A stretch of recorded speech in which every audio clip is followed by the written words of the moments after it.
most Bishop-elect Raphael Wokorach. You're most welcome to this interview. Thank you very much for giving me this opportunity and for introducing me. By name, I'm Father Raphael Wokorach Famony, and now you call me Bishop-elect, which is fine. I would like first of all to thank God for the opportunity given for you to come and share your conviction about the mission that I'm about to embrace, and to share also my opinion about it. I'm very grateful for this occasion. Thank you for joining us. Thank you, welcome. This interview. Yeah. Now I would like to start with first thing first. Someone out there would like to know who is Bishop-elect Raphael Wokorach. I am a priest, Komboni missionary priest. I come from West Nile. These days we call it the best Nile, because that is what it should be. I was raised in Arua, born and raised in Arua. I can explain that later, but ordained in Nebi Diocese in Wadlai Parish as a Komboni missionary. As a background, I come from a family of 11 siblings. We are 11 siblings. I'm the fourth in the rank. Seven boys. And it's amazing one. And you have talked about the family. yes. And family is very important because in the upbringing of all of us, because it's where we start from. And now, how did the family influence before the discovery of you being priesthood, and then during the priesthood? Well, the family, probably as we grow, we may not capture everything that they teach us, the values and so forth, but at the same time when we grow, then we begin seeing back. We capture the meaning of all these things. So I will read it in that perspective. One is simple actions like maybe prayer, learning to say prayer, learning to say, I'm sorry, I've done wrong, asking for pardon, learning to work together. These are simple things which actually build human faith and even Christian communities. So in the family, I believe that those experiences grounded our life together as a family. When I talk of 11 siblings, I must assure you that we had also other relatives who were living with us, like children of our aunt and uncles. So it was a big family. It was almost like a school. You know, as you grow in rural places, in those days, when they say food is ready, you are there, you have to rush because there are many, and you have to rush to get your hands washed and so forth. But the beauty of it is that life together where you learn how to live with people. Yes. You learn how to live with people and learning other values like work and trying to help each other, being somebody who lives for the good of the other. That is what I believe has helped me to grow very much in faith. And the education that we had, school education, during our time in the 70s, the tradition was like, mostly in our area there, children from Catholic families, they go to Catholic schools, and the others go to schools, other religions, and so on. So I had the chance to experience that in that school, primary school. We had all the educations that were linked to also Christian life, Catholic life. So it was not only the academic preparation, was not only the formation that you get to get exams done and you're gone, but a formation that embraces, that includes Christian growth, religions, and so forth and so forth. I remember when I was in primary 5, a school called Regame Primary School in Arua, there was the youth chaplain for the Diocese of Arua.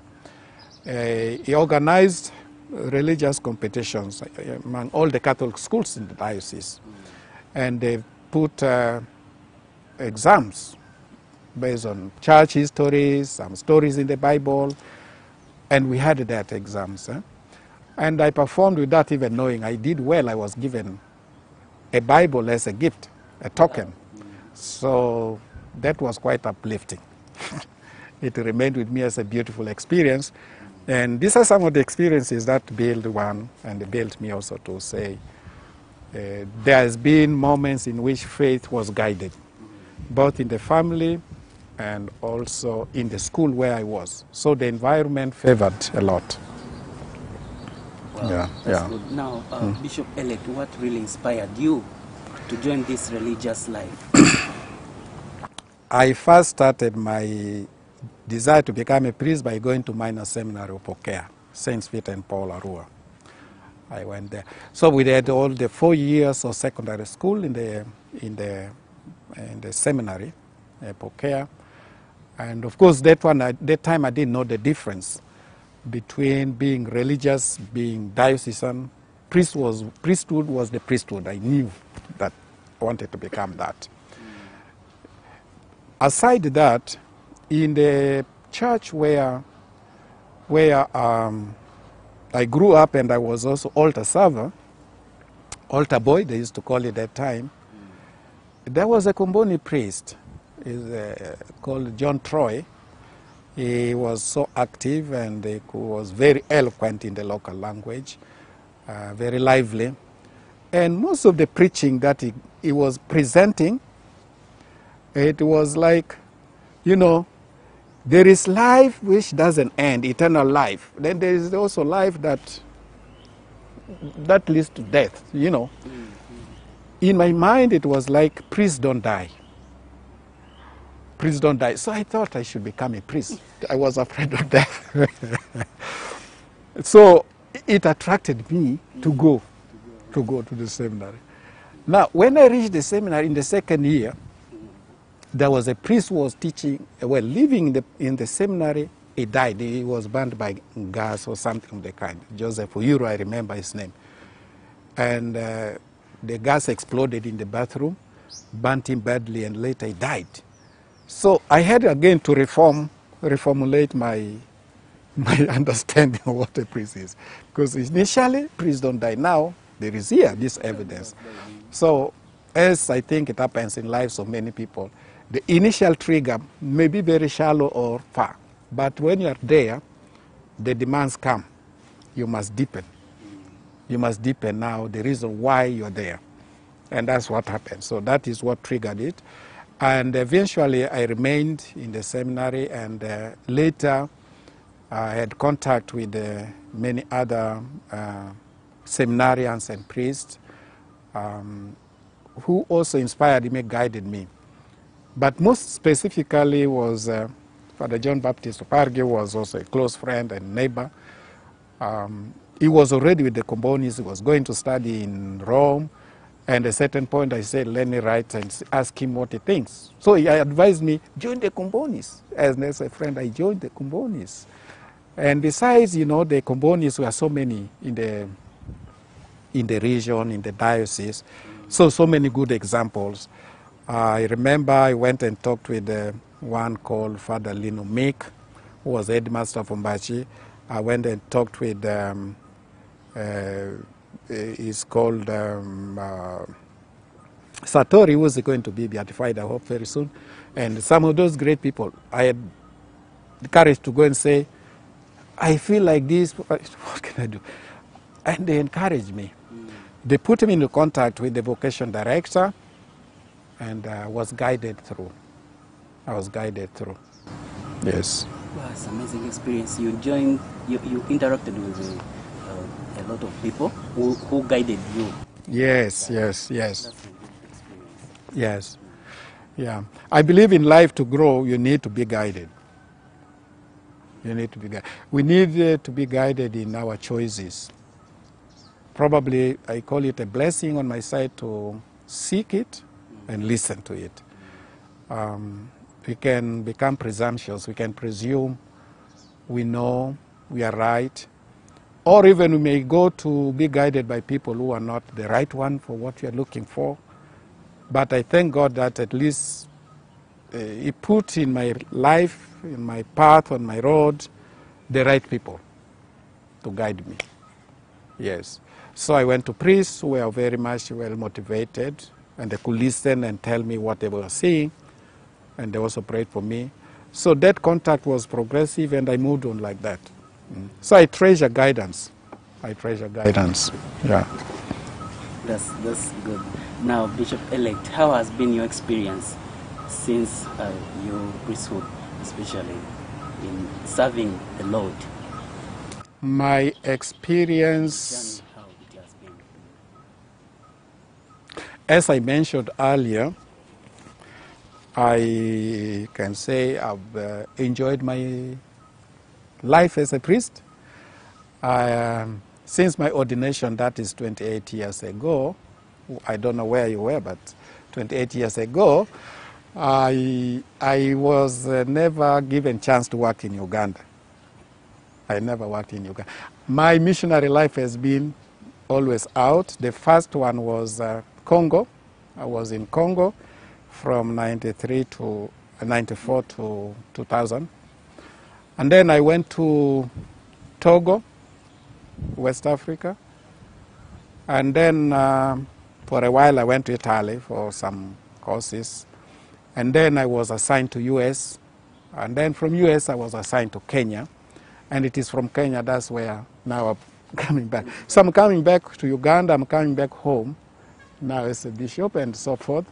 So that is the change. But in all these places, the challenges were different, but they were really helping to build me also in different ways. For example, in Congo, the challenge was more in terms of security and the challenges of poverty in the society that you can't miss, the sadness in the face of people. And as a Comboni missioner, that is very central in our ministry. And in that way, I felt I was in a mission that is linked to the charism. It nailed me. It built my conviction as a Comboni missionary and so forth. And in spite of that challenging, tough relationship, I really enjoyed the friendship of all the people, including the confreres. Yeah? I really enjoyed it. And that was quite nourishing. I worked also with the youth there, so some of them actually became priests, some of them, married. They still keep contact. That is about 20 years ago. They still keep contact. Like when this announcement came, I don't know how they got my address, email or whatever. Then they will greet me. And that was quite interesting. And we had also some nicknames with the youth, so they still call me by that. You know what they were calling me? Ninja.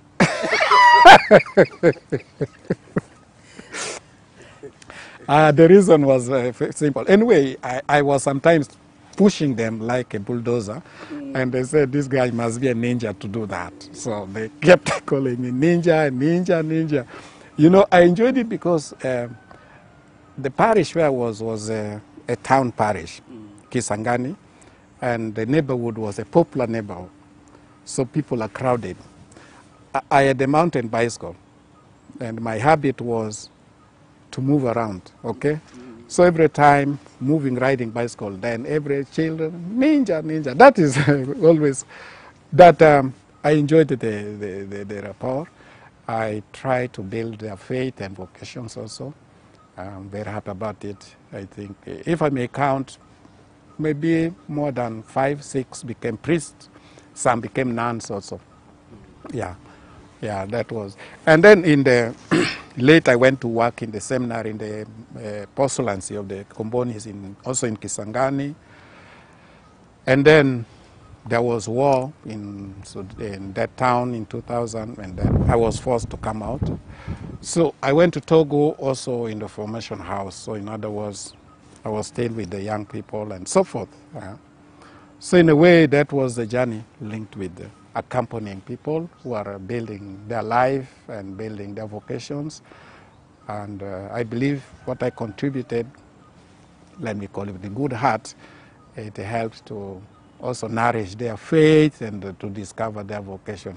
God blesses us always in different ways. So He has done to me, I believe He does it to everybody else. That is how we have moved. So in Togo, yes, I was with the in the pastoral answer. But the community itself also was quite good. Cooperation was a bigger community, provincial house, formation house, and many things. So the encounter of the people was never missing in my life. I've never known to live in a small community. I don't know how it will be now. My smallest community for a short while was when we were sometimes 3. But that was, I found it boring. So when we are few, I feel, but I link it to also my background, family background, because I grew up in a large family. A large family. So that has remained with me. I enjoy company. I enjoy company. Yes, company. I went to US in 2003. And that was just 1 year after the explosion of the issue of the scandals that took place, 1 year. The experience of the church, the experience with the people was a bit challenging. The church mood was a little timid. It was to call you to care, walk with the care, talk with the care, touch with the care, be attentive, be careful, and that was the mood. And I remember one day I was in our formation house in Chicago, and some visitors came, and there was a young couple. They came with their young daughter and all that, you know.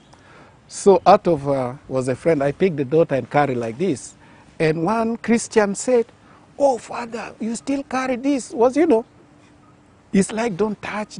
Every priest is bad. That was a terrible mood, but it raised to me some fundamental questions.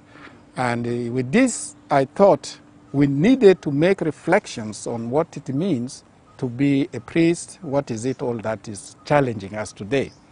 And that is somehow the question that has arisen in my life all through. If you allow me, I can share a bit about that.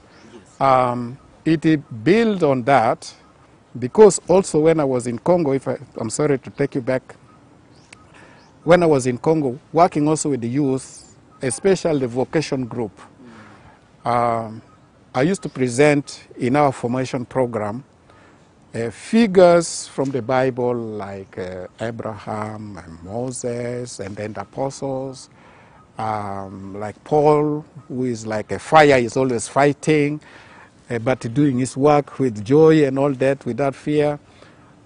These kind of figures. And also history of the church, we have great figures, maybe St. John Paul II now, and Francis of Assisi, all those great guys in the church we talk about, the great witnesses, let me say. As I was presenting to these people, many times they would ask, but what has made it possible for them to be? What has made it possible for them to be? Yeah. And these are mostly college, university students.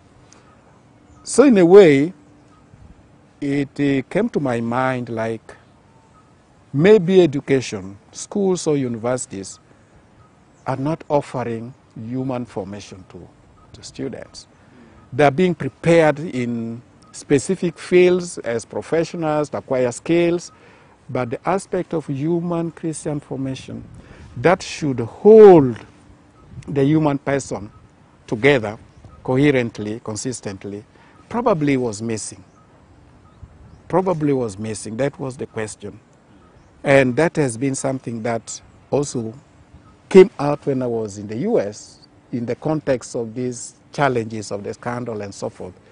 You know, historical moments that are raising questions. We don't have answers. Yeah. You know, some Protestant churches, they say Jesus is the answer, but where is the question? We have not found the question. And those questions are still there for me. I don't know, maybe for you also. And I believe it is something that we need to work on. We need to work on. Because God wants us also to be human, but really human in the right sense and mature. Because it's on our human qualities that even the spiritual can be built. The human is like the good soil upon which the supernatural The gifts of God can build and sprout. So that, I believe, is what is a challenge today. I may be mistaken, but it is my deep conviction. Because if we see around all these issues, people who are very, very professionally correct, and what they do or what we do, it becomes something else, you know, issues of corruptions and all these things, because why should somebody who is well prepared do that? Yeah, why? And so that to me is a question. So my missionary life was there, and then I came to Nairobi. I came to Nairobi in 2007 in our scholasticate. We call it is a seminary where we prepare the compound missionaries in the last stage. So I was there for about 10 years. And then in 2018, I was asked by the Holy See to be the pontifical commissary for the Apostle of Jesus. It's a congregation that was founded actually by Comboni missionaries, two of them, Bishop Mazzoldi, the first bishop of Moroto, and John Marangoni, Father John Marangoni. So I was asked to do work with them to address some issues of their life and the congregation. And it is from there that, again, now I got this new appointment.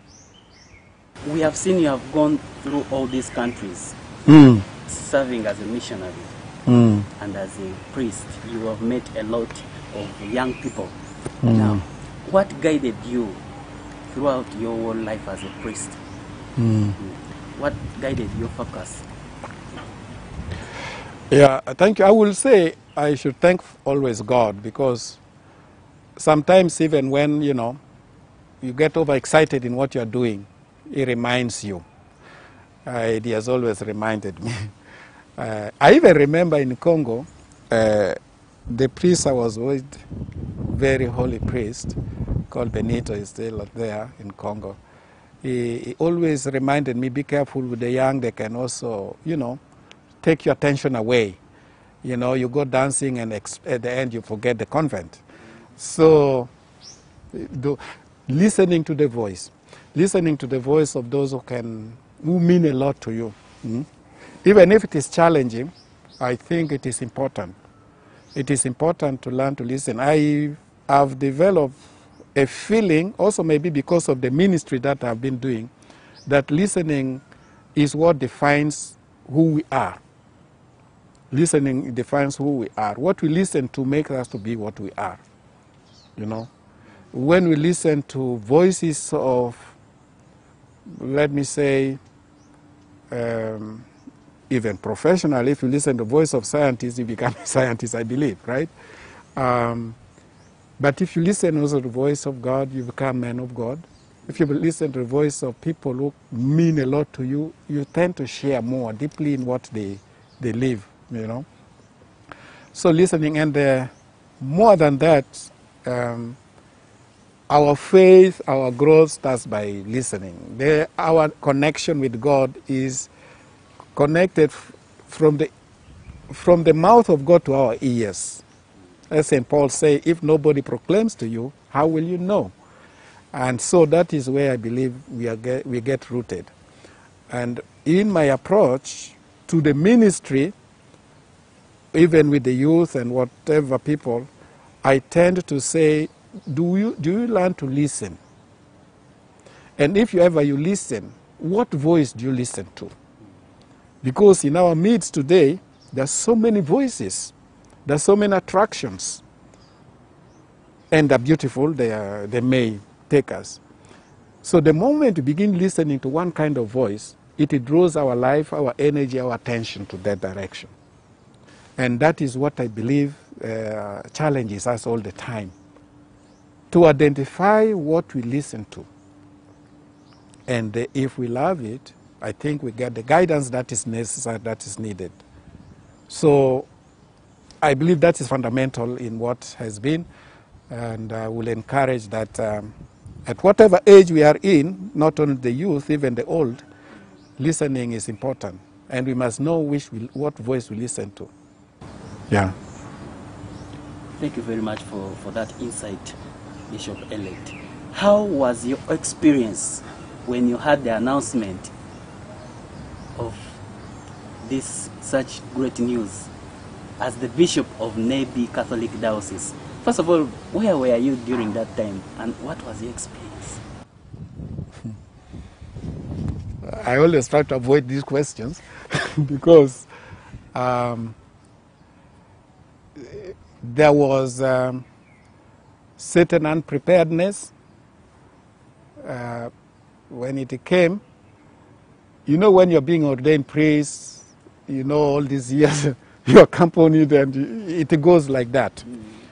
This one, I don't know the experience of other bishops, how they found it, but it comes with it came to me with this sense of confusion. Confusion of saying, is it true, and why is it now? I say now because also the work I was doing, I was really feeling like I'm inside, the direction is clear. You know, you want to be where you know. Yeah. And I got lost a bit. And, you know, the issue is when it was mentioned to me, I was not to share with anybody. So it's like, remain with it. Remain with it.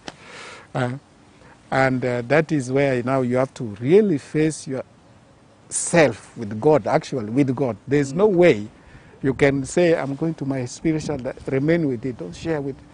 So that is an experience that is not ordinary, I would say, not ordinary. But one thing I would say I thank God for, it made me also deepen my commitment in prayer and meditation. What is the ground? What is the ground of this life? Going to Nebi somehow is like the experience of Abraham thrown into a land he doesn't know. I know it by name. The experience as such, I've still to define. What it means to be a bishop, I know bishops, but the experience is still there. And that's why when people say bishop-elect, I still have to learn what it means. I'm just at that level. It came with a deep sense of confusion. And sometimes also I felt like Prophet Isaiah. I'm a man of impure lips. I live in a society like that. All those prayers came in. My encouraging figure has been and is still the Blessed Virgin Mary, because I looked at her experience like my own. Because when I heard it was like, I have to try to go somewhere, leave this common context and go somewhere where I can, you know, find clarity and distract myself with work and something of the kind, and I did that.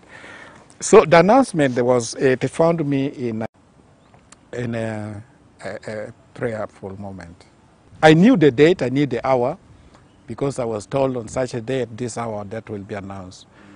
So some minutes before I went to the chapel, and I said, let me wait, praying. At 1 o'clock of that day, 31st of March, I was in the chapel 3 minutes ago.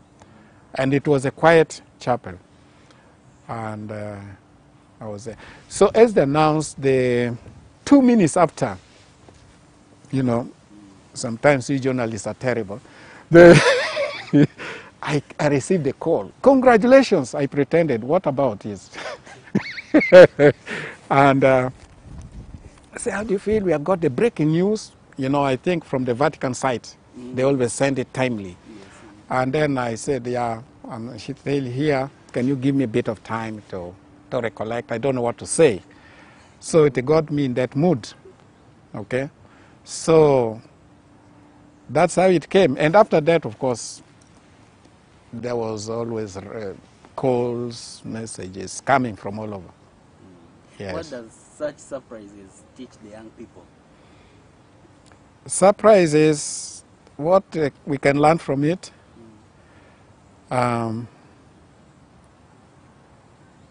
You see, what was surprising me is not something that is empty. It was not something empty. I believe it was a struggle to master what it entails to be. And that was, I think, what created the confusion or the surprise. I think in the context of faith also, it means many things will surprise us, but we don't lose sight that God is in it.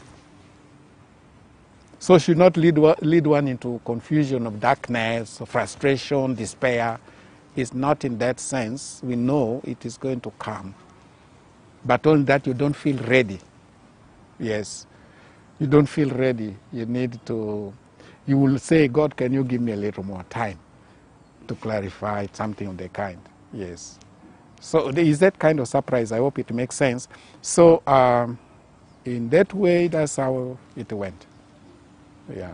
Now, Bishop-elect, what is your advice to the young people who are discerning their vocation? The advice to young people, you have discerned yours? Sorry. Yes, because your experience may also help here. I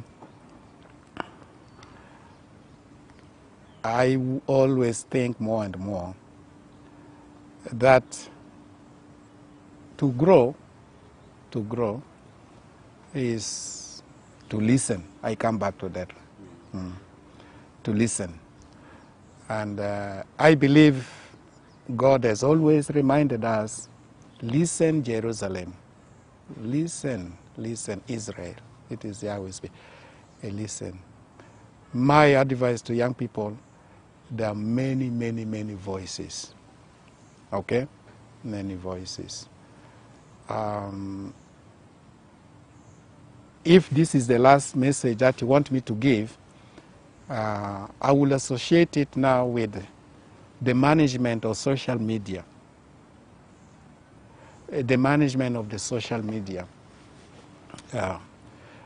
You see, even after my appointment here, I was somehow taken up by saying, what can I find out from online or social media? What it entails to be a bishop. At the end of the day, I was finding that I was spending quite some time on the media. And I believe that this media thing, good as it is, it takes our time. Maybe one can also do personal account of how much time he spends or she spends on the media and what, for example, site. What are the things that we are looking at and things like that. In this sense, I will say, if one can learn to fast from the social media thing, because if you go to public places, I always joke now, because it's like even adults have not left their toys. Even we adults, we have not left our toys. You always find... I went for Mass a couple of days ago. As soon as we finish the Mass, you see, people just pull out the checking, I don't know what. But I can imagine when one is alone. You go in public places, one must... I think it takes time. And again, we don't know what material we are connected with. Yes. Thank you very much, all our viewers, for being on, and we'd love to appreciate all of you. You can continue sharing the video to very many people so that the message can reach out to very many people out there. We have been with the Bishop-elect of Nebi Catholic Diocese. Congratulations upon your appointment as the Bishop of Nebi Catholic Diocese, and we wish you good luck and blessings upon that. It's been me, Alinato Victor, the host, and we wish you a blessed day. Thank you.